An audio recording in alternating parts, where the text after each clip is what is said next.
মাননীয় স্পিকার, এই বিলটা হলো একটি গণহত্যাকারী সন্ত্রাসী সংগঠনের নিষিদ্ধকরণ সংক্রান্ত একটা অ্যামেন্ডমেন্ট। সন্ত্রাস বিরোধী আইন 2009 সংশোধন করিয়ে হনসত্যারে নিষিদ্ধ ঘোষণার পাশাপাশি তার যাবতীয় কার্যক্রম নিষিদ্ধ করার স্পষ্ট বিধান রাহিয়ে সন্ত্রাস বিরোধী সংশোধন বিল 2026 জাতীয় সংসদত পাশ হইয়ে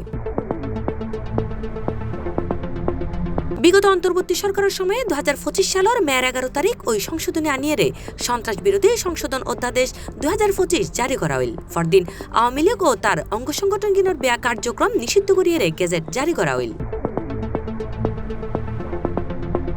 ত্রয়োদশ সংসদ নির্বাচনের মধ্য দিয়ে ক্ষমতা আইন নেয়া বিএনপি সরকার নতুন এই বিলের মাধ্যমে সেই অধ্যাদেশরে আইনের রূপ দিয়ে এর ফলে বাংলাদেশের অন্যতম প্রাচীন দল আওয়ামী লীগ ও তার অঙ্গ সংগঠনগুলোর নিষেধাজ্ঞা বহাল তাহিল।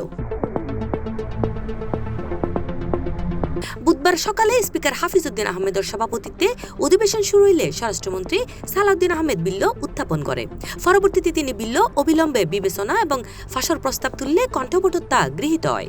আমি সালাউদ্দিন আহমেদ, মন্ত্রী স্বরাষ্ট্র মন্ত্রণালয়, প্রস্তাব করছি যে সন্ত্রাস বিরোধী আইন 2009-এর অধিকতর সংশোধন কল্পে আনিত বিলটি সন্ত্রাস বিরোধী সংশোধন বিল 2026 মহান জাতীয় সংসদে উত্থাপিত আকারে পাশ করা হোক।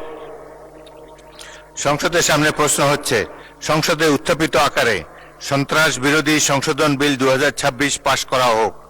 যারা এই প্রস্তাবের পক্ষে আছেন তারা হ্যাঁ বলুন, যারা এই প্রস্তাবের বিপক্ষে আছেন তারা না বলুন। আমার মনে হয় হ্যাঁ জয়যুক্ত হয়েছে, হ্যাঁ জয়যুক্ত হয়েছে, হ্যাঁ জয়যুক্ত হয়েছে।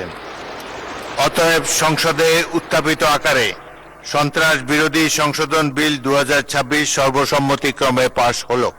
বিল ফাঁসের আগে বিরোধী দলীয় নেতা হতাহবের সুযোগ লইয়ে হয় বিল্লর তুলনামূলক বিবরণী তারা মাত্র 3 হইতে 4 মিনিট আগে আতুত ফাইয়ে আইন্য স্পর্শকাতর হয় তিনি ইয়ান ফাঁসের আগে কিছুক্ষণ সময় দিয়ে বিরোধী দলের বিষয়ান সাহেবের সুযোগ দিবার অনুরোধ জানায়। এই সংক্রান্ত একটা তুলনামূলক শীট আমরা এই 3-4 মিনিট আগে হাতে পেয়েছি, তো এটা পুরো পড়তে পারি নাই, যেহেতু আইনটা অবশ্যই একটা সেন্সিটিভ আইন।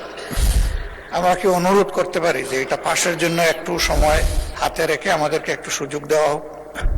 এ সময় জবাবত স্পিকার হয় আপত্তি জানাবার লাই নির্দিষ্ট সময় আসিল। সেই পর্যায়ে আপত্তি এলে তা বিবেচনা করা যাইতো। এখন বিলের এই স্টেজে তাইরে আপত্তি করিবার কোনো সুযোগ নাই। আপত্তি জানাবার জন্য একটা নির্দিষ্ট সময় আছে, সেই সময় আপত্তি করলে এটা আমরা গ্রাহ্য করতে পারতাম। এখন বিলের এই স্টেজে আর আপত্তি করার সুযোগ নাই।